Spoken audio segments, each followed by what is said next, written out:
السلام عليكم، مرحبا بكم معايا في فيديو جديد. اليوم راني راح ندير معكم هاد المعقودة الوهرانية، معقودة الغرب الجزائري، بطريقة سهلة ناجحة والبنة ما نحكي لكمش. كل وحدة ما تنجحش معاها المعقودة ما نقولك ما عليك غير تبعي لا فيديو للأخير، راح نعطيكم أسرار نجاح هاد المعقودة وطريقة سهلة كمية مليحة والبنة فريمون بنينة. ناس بزاف ولا بنات بزاف ما تنجحش معاهم، تتفتت لهم في المقلاة، تتحللهم في الزيت، عندهم مشكل في المعقودة. كاين اسرار تخلي المعقودة تاعك تجي كيما تاع برا، محافظة على الشكل تاعها، ما تتحل ما تتفتت. لو كنتي اول مرة دخلتي قناتي ونورتيني، ما تنسايش تفعلي زر الاشتراك وايضا زر التنبيهات، وما تنسايش ديري لي تعليق صغير وتقولي رأيك في الوصفة بعد ما نكملوا لا فيديو. اللي ما شافتش راني حطيت وصفات وحطيت ايضا تحضيرات الشهر الكريم، ان شاء الله يدخل علينا بالصحه والهنا، اللهم امين يا رب العالمين. للامانه هذه الوصفه عطاتها لي الام تاعي، ربي يحفظها ان شاء الله، يعني من زمان وهي ديرها في واحد لي زيبي سبيسيال، يعطوها بنة سبيسيال وتخرج ناجحة يعني مضمونة، خاصة المبتدئات. تأكدوا بلي هنا الوصفات اللي راح نحطهم لكم في القناة موثوقين مضمونين ناجحين ومجربين، يعني مستحيل نحط وصفة ما جربتهاش وما نجحش فيها. الا راكي حابة تخرجك المعقودة بهذه الطريقة بنينة وشابة وناجحة، ما عليك غير تبعي لا فيديو للأخير. ونبداو بسم الله على بركة الله في وصفة أنهار اليوم.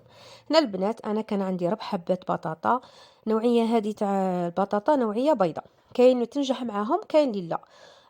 كاين اللي يستعملوا البطاطا الحمراء باسكو هي اللي تنجح اكثر، مي هنايا ما تهمنيش نوعيه البطاطا، راح نستعمل او اي نوعيه تكون عندي. اول حاجه طيبتها في الماء عادي، نقيتها قلعت لها القشره، وكما راكم تشوفوا هي حاميه نكرازيها بالفرشيطه.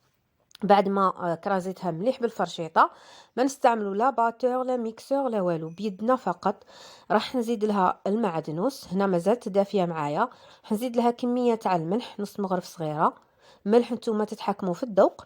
هنايا هذا اول سر من اسرار نجاح المعقوده. راح نضيفوا لها 4 ملاعق كبار تاع لا شابلور اللي هي الخبز اليابس، واذا ما كانش عندك الخبز اليابس عوضيه بالفارينه، كيما تقدري تعوضيه بلا مايزينا انشا.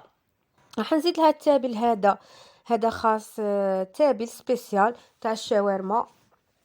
راح نزيد لها الكركم وراح نزيد لها القرفه، هذه هي اللي تعطيها البنه شابه بزاف. ما نستغناش على القرفه في المعقودات تاعي، كاع المعقودات تاع الوهرانيه يديروا فيها القرفه، ورشه طبعا تاع الملح، عفوا تاع الفلفل الاسود اللي ما استغناوش عليه. ونجيب الزوج فصوص تاع الثوم يكونوا كبار، نربيهم مليح. انا المعقوده ندير فيها الثوم صراحه، ما نديرش فيها البصله. وبالنسبه للمعدنوس، لما عندكش معدنوس تقدري تستبدليه بالقزبر، قزبر اخضر بيان سور، تغسليه وتقطعيه ركيك. نخلط كامل المقادير، هادو هما المقادير، نحطوهم مع الاول ونخلطوا مليح حتى يتجانسوا. بعدها راح ندير البنات هنا باش نتحصل على اللون الاصفر، انا زدت الزعفران يعطيني اللون الاصفر، يعني معقوده بيضه ما تجيش معقوده، لازم تكون صفراء. بعد ما خلطت مليح هاد المقادير راح نحطها في الفريجيدير تبرد. هذا السر الثاني باش ما تتفتتلكش في المقله، لازم تكون بارده وانتي تقلي فيها. بعد ما فات واحد النص ساعه ولا اكثر، جبت مورسو تاع الفرماج اللي يعطيها بنه، هذه اضافه يعني ديروها، تعطي بنه شابه للمعقودات تاعكم. هنايا نجيب البيض، نحتاج 2 حبات بيض، راح نستعمل الصفار داخل المعقوده تاعي، ونخلي البياض اللي راح نديرو من بعد. كيما تاني تنجموا ديروا حبه بيض كامله لداخل، وحبه بيض عادي ديروا بها المعقوده تاعكم، يعني عندكم الاختيار. خلط مليح، دخل هذاك البيض مليح في المعقوده تاعي، فوالا فوالا بهذه الطريقه. ونروحوا نشكلوها كريات. بعد ما شكلناها كريات، نكون مسخنه الزيت تاعي مليح، هذا السر الثالث باش المعقوده تاعك ما تتحلش. كي تحطها لك في الزيت بارد تقولك معقوده تحلت، سي نورمال، لازم الزيت تكون سخونه بزاف باش المعقوده ما تتفتحش وما تكونش غامقه، تكون الحبه تاع معقوده السطح تاعها ما يتوشاش بالزيت، وال بيان سور من تحت راهي تتقلى. نشكل كاع بهذه الطريقه. تقدروا ديروا الفرينه اللي تخاف يعني ولا تخاف تلصق لها في يدها ولا حاجه، تنجم دير الفرينه، يعني هذوك الكرات تاع المعقوده ديريهم في الفرينه وبعديها حطيهم في بياض البيض وبعديها ديريهم في الزيت. انا مباشره كيما راكم تشوفوا معايا نوريكم الطريقه. فوالا يعني نكور نبسطهم هكا ونديرهم في بياض البيض ونقلي مباشره. ونستعمل هذا المغرف اللي تجي مسرحه اتونسيون، ثم اتونسيون تستعملي الفرشيطه وانت تقلي في المعقوده. خطا كبير يديروه النساء، كي تبغي تقلب المعقوده تاعها تثقبها، كي تثقبيها اكيد راح تفتح وراح تتفتت لك في الزيت.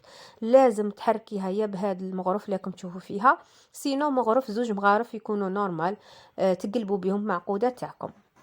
نوجد صحن التقديم تاعي. بون حطيت هنا كيما تشوفوا بابي هذا ابسوربون باش نحي هذاك الزيت اللي فيها. فوالا ونقلبها اون فوا نشوفها حمارت لي بيان، تدي اللون الذهبي الاحمر هذا الشباب، نقلع المعقوده تاعي وهكا تكون واجده معنا. هذا راه حبات عطاتني كميه ما شاء الله. دوك تشوفوها معايا.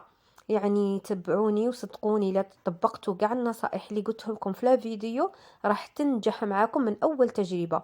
وكيما نعرفوا معقوده لا غنى عنها في شهر رمضان المبارك، يعني لازم تكون حاضره. الا ما حضرتش هي يحضر البوراك، ولا ما حضرش البوراك يحضر الكيش، وهي رايحه كيما هاك. فوالا نكمل نقليهم كاع بنفس الطريقه. وهكا نكونوا تحصلنا على هاد المعقوده اللي راهي فريمون تشهي وريحتها ما شاء الله. نقول لكم البنات شهيتكم في الجنه ان شاء الله.